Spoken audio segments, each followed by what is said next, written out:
Alright, so first things first, I need to wash my car. Mildred.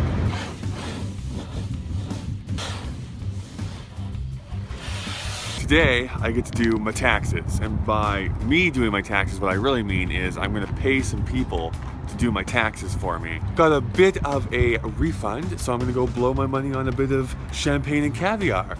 I like to make smoothies. You know, for me, Costco is a lot like a Bernie Sanders rally in that I support the cause, but I don't want to spend time with anybody that's there.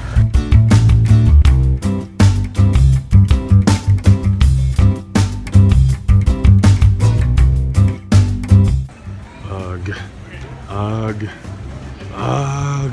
That was my day, as exciting as it was. This evening, I think what I'm going to do is I'm going to take some time and revisit some of the Marvel films. I am, as I said in a previous video, a huge Marvel zombie. I am head over heels with the Marvel Cinematic Universe, even though it feels dirty to actually say those words out loud, because everything needs to be a cinematic universe nowadays. I'm straying from my point. I'm going to be, because Civil War, Captain America Civil War is coming out, I am rewatching the first two Captain America movies, the first two Avengers, and then probably Ant-Man as well. Not all tonight, obviously, but over the next couple weeks in preparation. This is something I like to do when any of the Marvel films come out. I like to kind of rewatch and kind of get back into that storyline of what's going on and how these are all interconnecting. It's still something that I'm so amazed that Marvel was able to pull off, and so audacious that they even tried to do it in the first place. Captain America, I realize, is the character that most people are either ambivalent about or they don't really like that much. I love Captain America. And as a Canadian, I know it feels like I'm switching teams or something like that. But I understand where those people are coming from. If you were a comic books fan, and I was like the big Spider-Man guy, and I understood by reading the Spider-Man comic books that he looked up to Captain America. But I never really got Captain America. I didn't go and try and buy his comic books. Anytime he appeared in a storyline, it was just like, oh, here's this guy who's like a great soldier, whatever. He's not that interesting. He's not that intriguing to me. And I didn't really understand his character until the Civil War comic book series came out.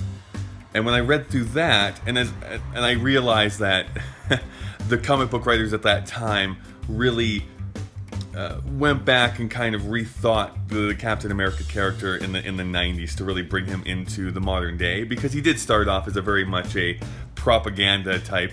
America is the best, and, you know, kicking Japanese and Nazi people in the mouth. For me, when I read through the Civil War, I got it. I finally understood that Captain America was this character who really stood for the promise of America. He saw everything through the lens of America is great, and it's only great when it celebrates its diversity and it's able to really uphold that truth and justice and American way.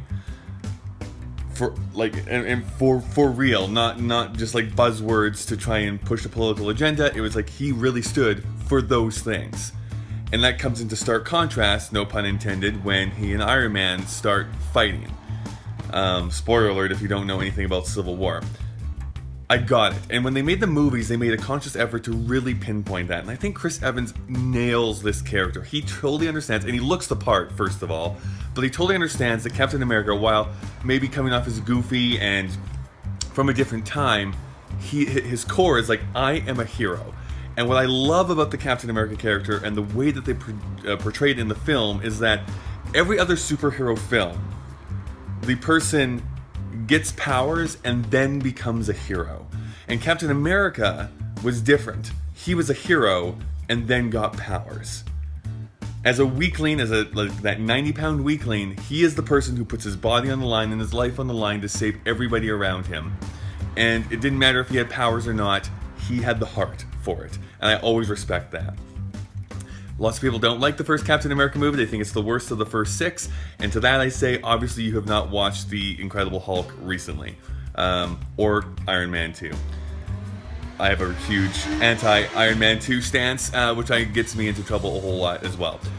What's your opinion of the Marvel films? Because I'm probably going to watch this and Avengers here tonight just to get the ball rolling. Or maybe you just hate comic book movies and think this is ridiculous. Either way, we'll see each other tomorrow when my family gets here.